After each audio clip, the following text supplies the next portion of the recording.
Dave,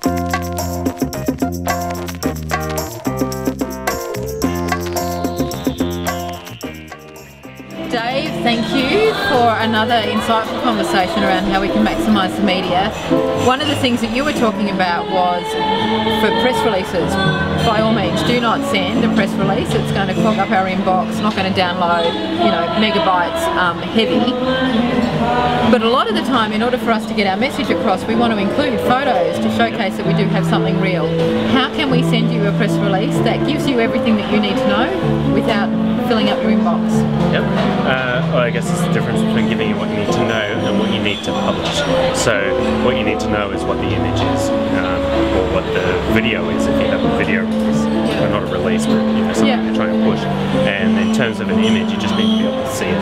So a low-res image that's 1200 pixels wide, basically a screen resolution size, and no more than half a megabyte absolute max. You can easily get a decent image into 100 kilobytes. You can see the quality of what's being offered, and if you decide to go with it, then at that point you can get a full res image at Okay, cool. Now, I first came across you on Twitter. I know you was at Earley Edition.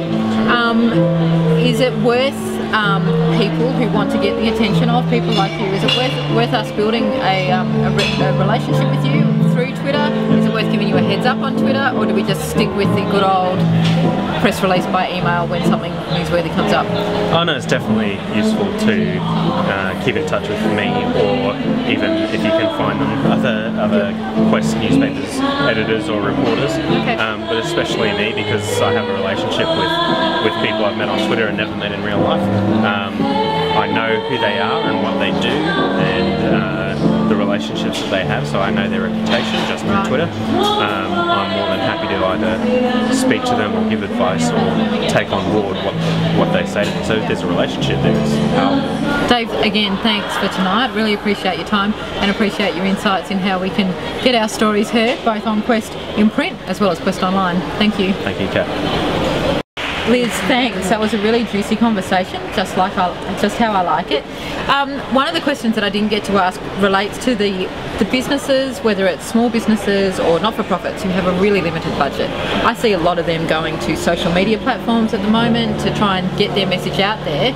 How can businesses like that, small budgets, utilise channels like radio to really leverage and extend their reach? Yeah, I mean, social media is fantastic, and it's really great for communicating to people that you're kind of already targeting.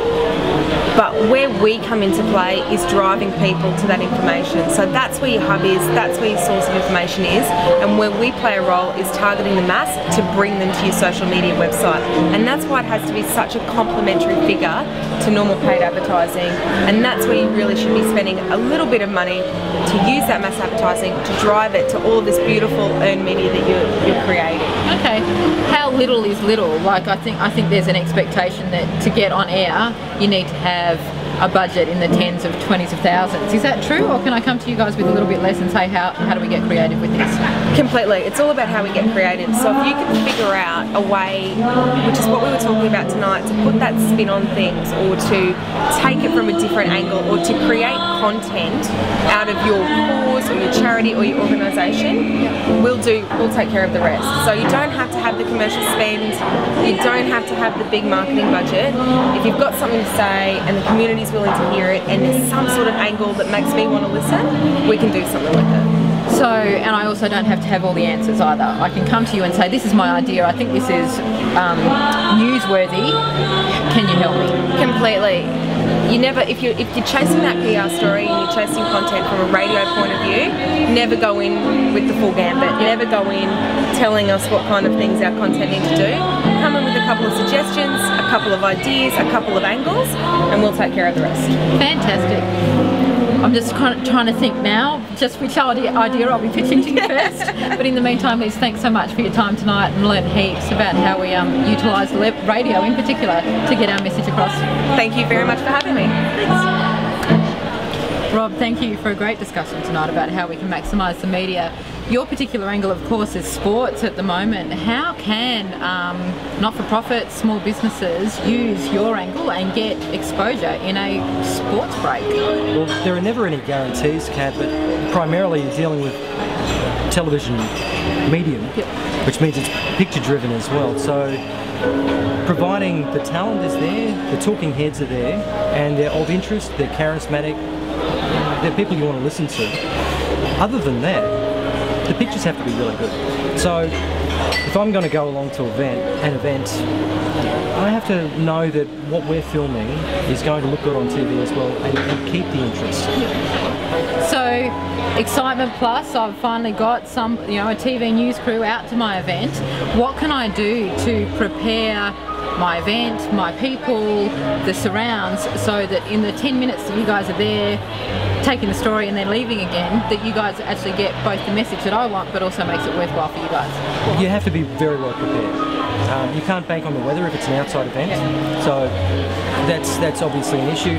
But you also have to make sure that everything is going to be run smoothly. It's down to the finest detail. If it's a spectacular event, then make sure that it is a spectacular event. If there are fireworks, if there's cars rolling, if there's whatever it is, make sure that it lives up to the promise. Otherwise you can very easily turn the media off and say, well, this was a waste of our time coming here. I'm guessing, and it is only a guess, that there are times when the media will show up to an event because a certain person or a celebrity is going to be there because they were already pre-booked, but it just so happens that they are currently involved in something else that is newsworthy. If there is a risk of my story being hijacked by the celebrities or by my talking heads scandal, other story, how can I make sure that I'm still getting my point across?